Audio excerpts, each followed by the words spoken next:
Pipette with sweet potatoes, capers, a little pancetta, delicious pasta. Pipette are little pastas, and I'll show you and talk to you all about it.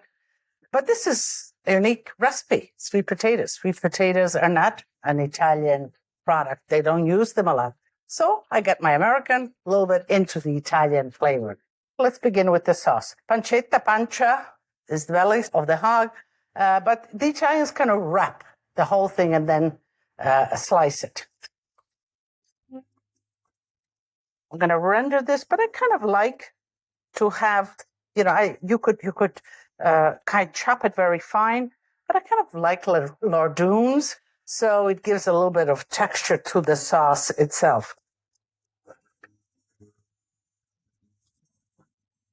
So first, let's render this. A little bit of olive oil in a pan.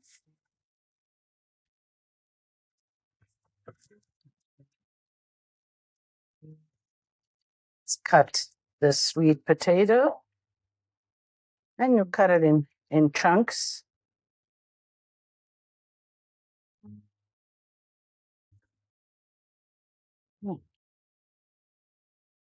Is next. I like garlic flavor, so maybe I put a clove or two extra. So you peel it normally, and you give it a whack. Just like that. This way the flavors will come out, but I will be able to pull it out of the sauce. You don't have to eat the whole clove, but you get the flavor of it. Let's put the sweet potatoes right in. And you let them cook a little bit. I'm thinking, should I season here? The pancetta has enough salt. I think I'm going to just leave it. I think that's enough for these sweet potatoes, and then we'll work with balancing the flavors in there. I think pasta should go in the water next. You get yourself a pot of boiling water, salt it, and these are pipette, a great pasta. Sort of the Italian version, a little bigger of the elbow macaroni, if you will. It's difficult to get the salt back into the pasta if it's not cooked in salted water. Let me just stir it a little bit. Back to boil. The next element is the leaves. Crushed red pepper, few sage leaves. Again, whole leaves. Once they have let all the flavors out, you can remove the leaves.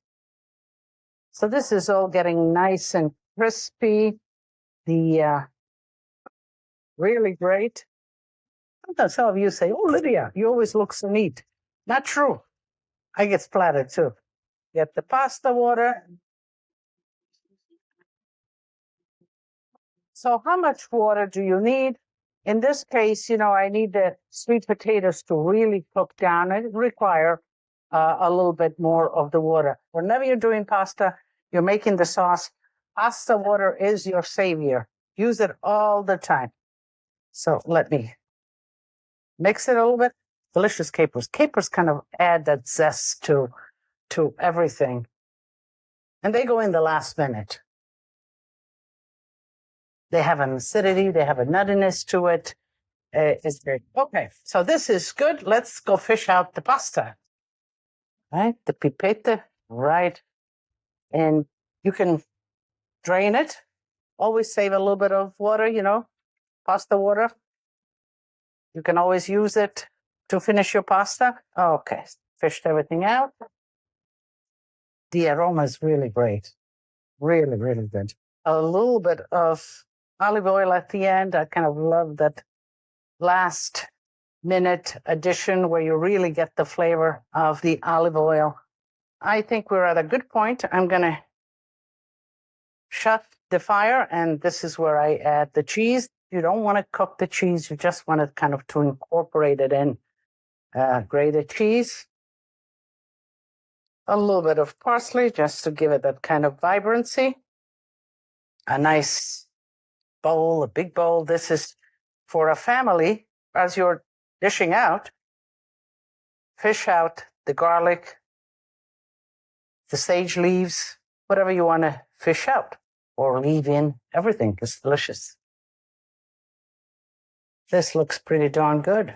I'm going to taste some.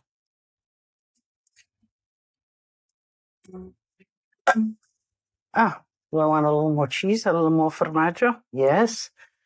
Pancetta. There's the saltiness of the pancetta, the sweetness of the sweet potatoes, and the capers come in and so on. It's a back and forth play of flavors, but all in all, it is delicious.